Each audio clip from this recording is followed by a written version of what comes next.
how it happens, it just does. Again, walking on tracks, that's trespassing. Of course, trains can be quieter than you think. Any idea why? Why that's quieter? Coasting, Coasting? No? because it's a diesel generator, Nope. so they're electric motors.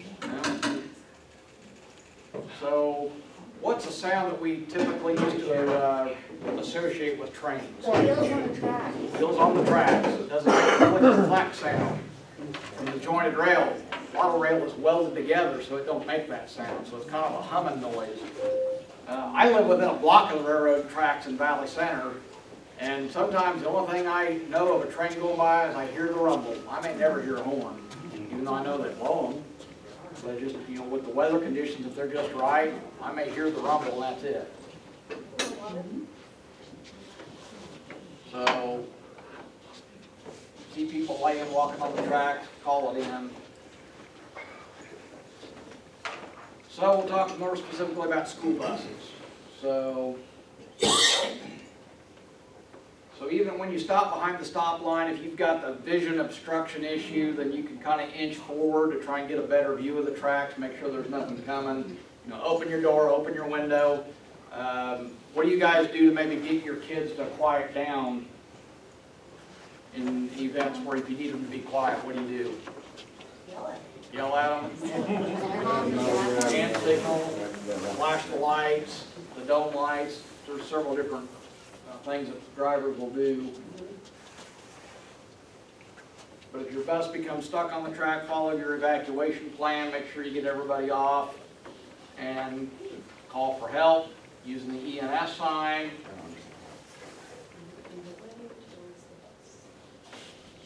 And sometimes that, you know, they've also talked about, because of vision obstructions, about, well, maybe do I need to change the way I run my route?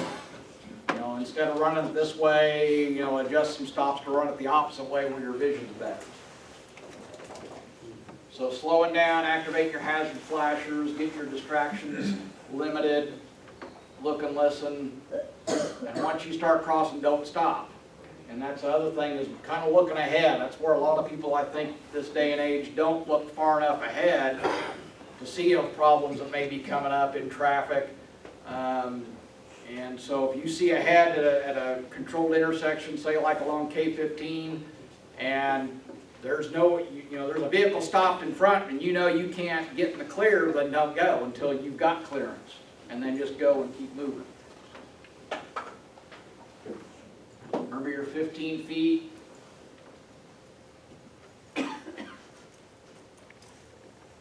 we'll talk about exempt signs. So if you run across this type of crossing where there's an exempt sign posted, what that means is that that crossing is either no longer in service or it may be very infrequently used. And so exemption status means that school buses or hazmat carriers do not have to stop at those crossings. Although your school bus policy may say otherwise. We're going to have you stop anyway. We don't. So it's always good to err on the side of caution, but that's what those signs mean if you run across one. Low clearance. So even school buses, the longer ones, you get through a real steep crossing like this, could have the potential to get high centered and stuck. Anybody in here driven commercial vehicles, tractor trailers, or even pull a trailer with your pickup truck? Okay, a lot more of those. Or had a low profile vehicle maybe. So those are the things, you may see those warning signs, but then again, use a little common sense. If you see a crossing that's got a real steep grade to it, and it's, I don't know if I should cross it or not, then don't. Last year we had a loaded gasoline tanker got stuck north of Valley Center because his GPS took him the wrong direction. He didn't take the right street and he ended up out in the country, and it took him over 93rd Street North and he got stuck. Luckily he got out, he called the ENS number, and they had to call a tow truck to get him off the crossing. With nearly 40 trains a day through Valley Center, he's lucky. We're really lucky we didn't have a disaster there, because that was right about the time that all those train derailments were happening, and hazardous materials were being on fire and everything, causing evacuations, and so we came close to making the national news ourselves. Luckily we did. But if you see that sign, or again, a questionable crossing, 33rd and North Broadway. There's no sign there, but I don't know how many times I've heard of semi-truck getting stuck there. Because it's kind of got a little ramp up to get up on the 33rd from Broadway.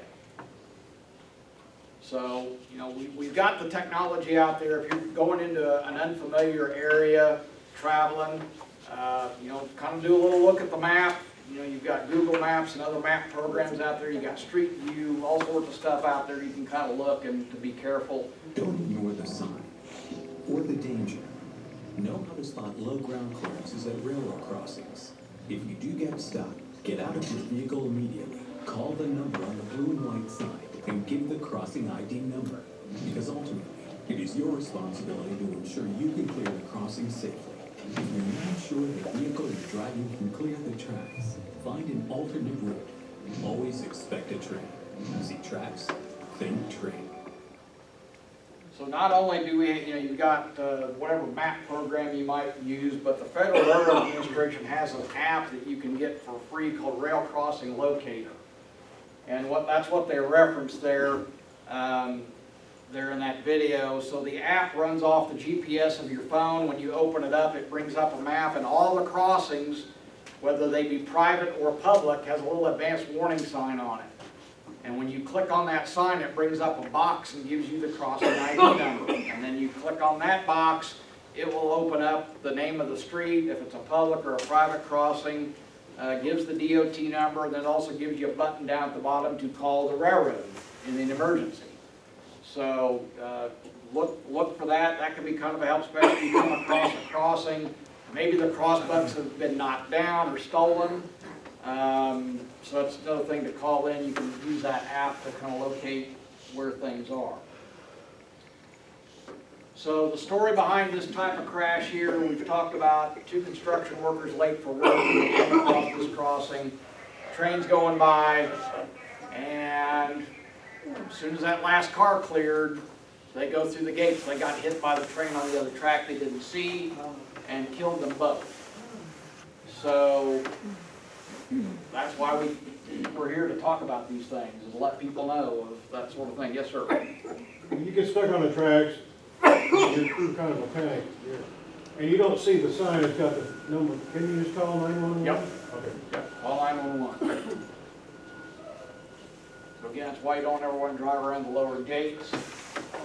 Train and truck collisions. So this is a picture of a semi-truck that was hit. So just because the larger the vehicle doesn't mean it's going to protect you any better.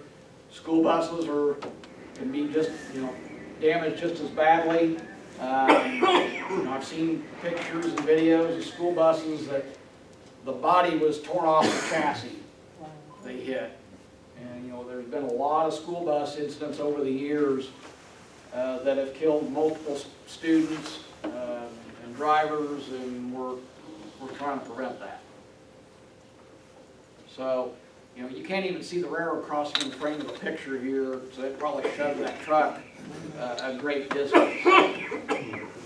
So, you know, what could have caused this? Could have been inattention, low clearance, who knows? Road paralleling the track, so you'll see these signs, you know, North Wichita, down along K-15. So just be aware of where to stop, pay attention to those signs, and where it says to stop, when the light is red.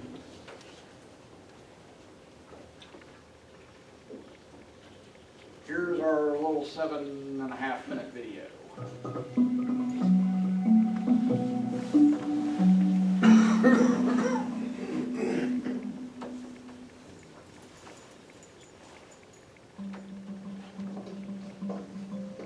Driving a school bus over train tracks requires the utmost safety and attention.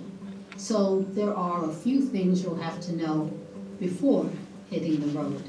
By the end of this video, you'll better understand the proper method of crossing railroad tracks, what the various railroad crossing signs mean, and even learn some facts about trains you may not have known, all while studying some real-life examples. Remember, it's all about deciding smart so you can arrive safe, because it's not only your safety, it's theirs too. Let's start with the basics. The signs and signals surrounding a railroad crossing. We all know the common street signs: stop, yield, one way. But designated railroad crossings have their own specialized signs, some of which you may have seen before. Wherever the road crosses train tracks, it's important to recognize the signs and signals, such as the advance warning sign. The advance warning sign is your first visual marker. Wherever you spot one, you should know you'll soon approach a railroad crossing. See tracks? Think train. It will be the first sign you see when approaching a crossing and indicates that it's time to turn on your hazard lights and inform your passengers to settle down and be quiet as you listen for trains. Just before the crossing, you will see the crossbuck sign for a railroad crossing. When you see this sign, you are about to cross railroad tracks. The crossbuck signifies the only safe and legal place for a vehicle to cross railroad tracks, and buses are no exception.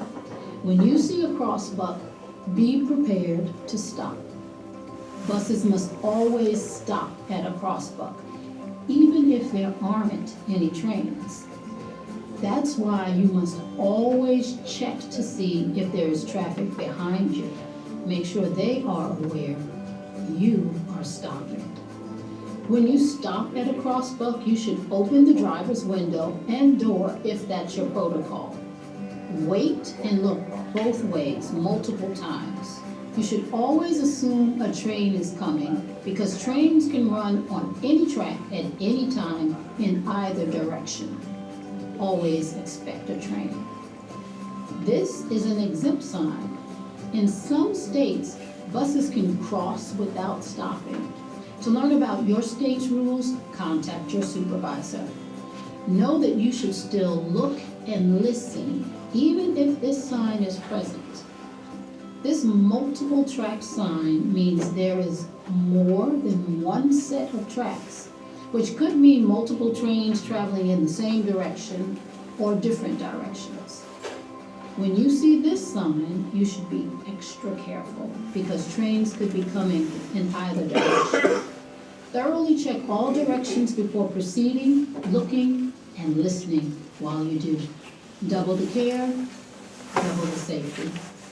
Once you've determined it's safe, drive over all the tracks at once, not shifting gears and not stopping until you are fully across. When pulling up to the tracks, remember to keep in mind what we call the containment zone. The containment zone ensures that you are safely clear of the tracks by at least 15 feet before and after the crossing. What that means for you as a school bus driver is that you'll need to travel a minimum of 70 feet before being fully clear of the tracks on the other side, a distance to keep in mind before crossing. When approaching a railroad crossing, there are not only street signs, but there may be pavement markings as well. Take these stop lines, for instance. This line tells you where your bus should stop before tracks, along with the railroad crossing marking painted on the pavement. Keep in mind, these markings will not be present at every crossing. If they're not, remember to stop no closer than 15 feet from the tracks, but no further than 50 feet. Now, let's get back to the signs. This one indicates low ground clearance. If this is along your route, you should contact your supervisor for a possible alternate route, and be sure to follow your transportation district's protocol, and be sure to be careful. That brings us to the blue and white emergency notification system sign, AKA an ENS sign. These blue and white signs are for an emergency on or near the tracks. Each ENS sign has a unique crossing ID and emergency phone number to call if you ever stall or get stuck on the tracks, if there is something on the tracks, or if there's a light or gate malfunction. Call the number listed on the ENS sign and provide the unique crossing ID number listed. If stalled or stuck on the track, evacuation is the priority. There are 2 additional signs that you may see near tracks. First is the road parallels track sign. It indicates that you will immediately face a crossing once you turn. This is a quiet zone sign. In a designated quiet zone, trains are not required to use their horns. Remember, see tracks, think train? Some communities have established quiet zones where train horns will not routinely sound. When you're driving through such neighborhoods, keep a close eye out for the no train horn sign attached to the advanced warning sign we discussed earlier. In this case, you'll want to double, even triple check when crossing these tracks, as there may not be a horn letting you know a train is approaching.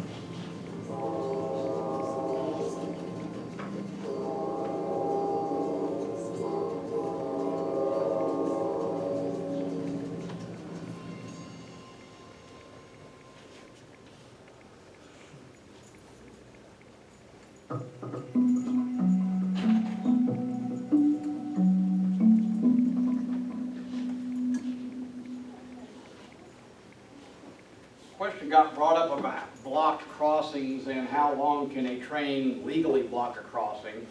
I know state law at one point said 20 minutes, however, the railroads ended up fighting that, and they have found that that law does not apply because railroads are dictated and regulated by federal law rather than state statute.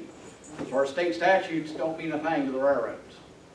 So there's not a way that we can write them a ticket or anything like that, but what I recommend that you can complain to the railroad, you can call the ENS number, and a lot of them have a function on there you can dial to complain about a blocked crossing, or you can go to the Federal Railroad Administration website and lodge your complaint there, because we have areas that has been a problematic thing, and usually the only way to get the railroads to change their operating procedures and to avoid blocking crossings on a constant basis like that is to complain about it like that through those channels. I do know that a lot of railroad dispatchers are pretty in tune of trying not to have their trains block crossings if they can, because sometimes traffic gets backed up and they got to park trains and let things clear out up ahead of them. That does happen on occasion. But sometimes there are issues that beyond the train crew's control that causes a block crossing. So, do you have any questions or anything? Yes, ma'am. I have a question. I drive a lot besides my bus, and I'm through Valley Center all the time. And I was just telling my parent the other day, that's the fastest train I've ever seen in my life. I mean, I know when I go over there, I'm not gonna have to sit very long. We're here, you might pack a lunch. What makes the difference in the speed of those? You know, because it's always like this. It's usually the condition of the track, kind of like condition of the road. So BNSF through Valley is 55 mile an hour. Now like through downtown Wichita, it's 40. It just kind of depends on the terrain and the kind of the geography of the area. And of course the track condition that will dictate how fast the speed limit can be on the railroad. Now with the K&O through here, I think they're limited to 25. But they're not considered a class 1 railroad either. They're a short line railroad. So there are some branch lines throughout Kansas where 10 mile an hour is as fast as they can go. And it's track that they don't maintain it as well as the big railroads do. They don't have to. It's kind of, and so that's why I got to have a slower speed limit. What did you name the one through Mays? K&O. K&O? Kansas and Oklahoma Railroad, Okay. owned by Watco. Watco owns about 40-some railroads across the US and the world, actually. Yes, sir. I'm relatively new to Kansas, I'm from Boston. And one of the things I have seen is, on a number of occasions, I've only been here a couple of years, but on a number of occasions, the barriers are down, and we're waiting, and people go around them, like right over on 37th between Ridge and Tyler. I have been there more times where I'm waiting 8, 10, 12 cars back from the track. Somebody comes up and goes around. I saw a tractor trailer do it one afternoon. He got through, and I mean, it wasn't like 30 seconds later, this train come through doing 20 miles an hour. And my wife was sitting with me, and she said, see, if we had done that, we would have been the ones stuck on the track. My wife always thinks that way. But I'm from Boston, and we have trains up there, and they don't ever stop the traffic. Yeah. But I have seen more of that since moving to Kansas 4 years ago than I ever saw in my whole life in Boston. Yeah, that's typically where the slower trains cause that, because they know if they go slow through here, typically they're gonna have, there's like about 20 seconds of warning time between when the train comes into a certain area to where the lights and gates light. There's like 20 seconds before it's gonna get to the crossing. Well, we had been in this one situation with the tractor trailer, we had been waiting for like 12 to 15 minutes. Okay. And they just decided it was a malfunction and they were gonna go around it. Now, you know, Yeah, and that does sometimes come up where there may be a train stopped, and until it times out and they go up, yeah, then, because if that train moves 1 inch, it's gonna activate them again. I'm not sure what sort of system they use here. They do malfunction too, because I used to work South Wichita, and the one on Southwest Street, that crossing would malfunction Yeah. about once a month. Call the It number. would be down, or it would be, Yeah. or a train would be going through and the gates were still Yeah, up. and that's why you gotta call that number and report it to them, because sometimes they know they have a habitual violated or First habitual student has problematic crossing that, First student's bus lot's right down there, so Yeah. yeah, they were calling every time. it you know. happened. put that number on your speed. You say there's supposed to be an app for your cell phone? You have to look for rail crossing locator. It's got a little blue box with a crossing with a, In the OLI website? they might have a link to it there, I don't know. Okay. I think they What- reference it Say in there. again, the name of the app? Rail crossing locator, it's called Locator. And it's got a blue box with a cross buck and red signals in it, is what you look for from the Federal Railroad Administration.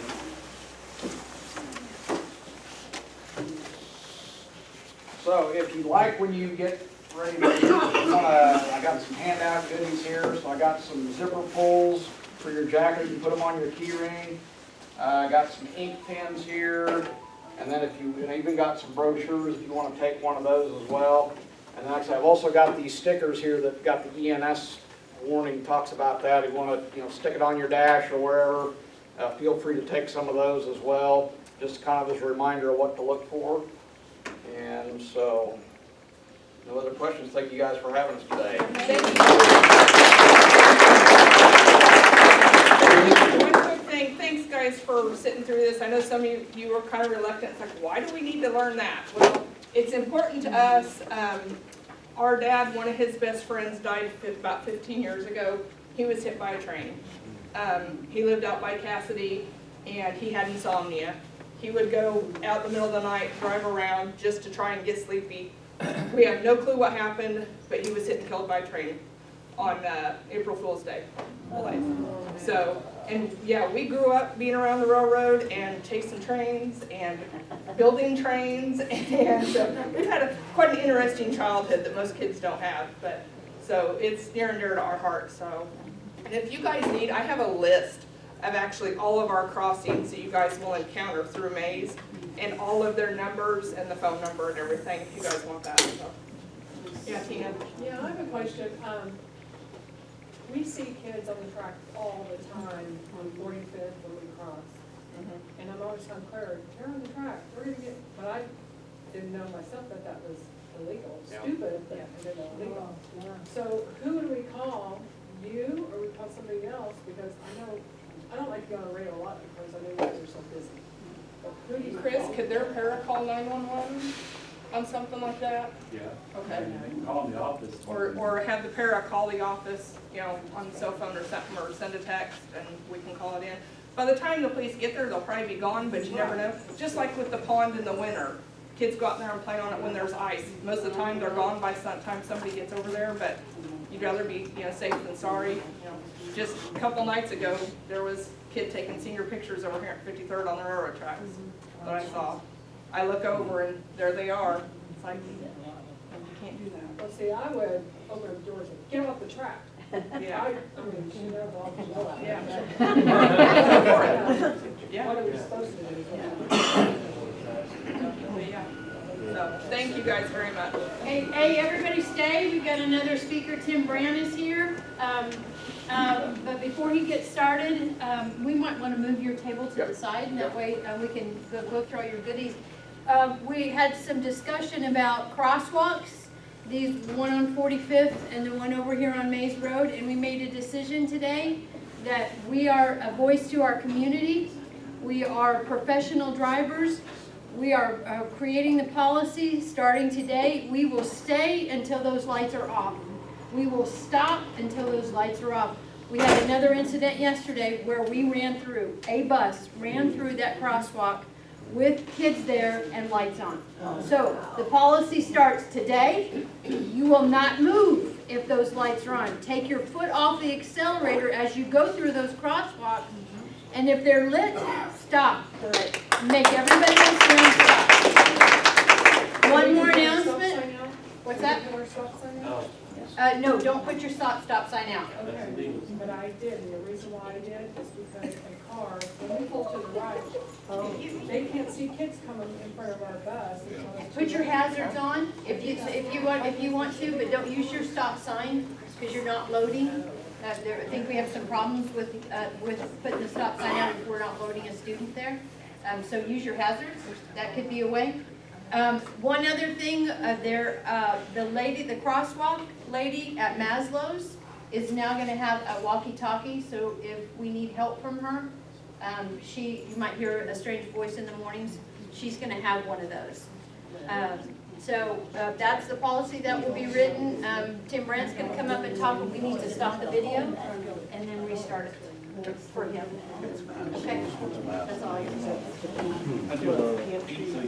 That we could literally get homework in the Mace High School. Oh, is that, stick that building out.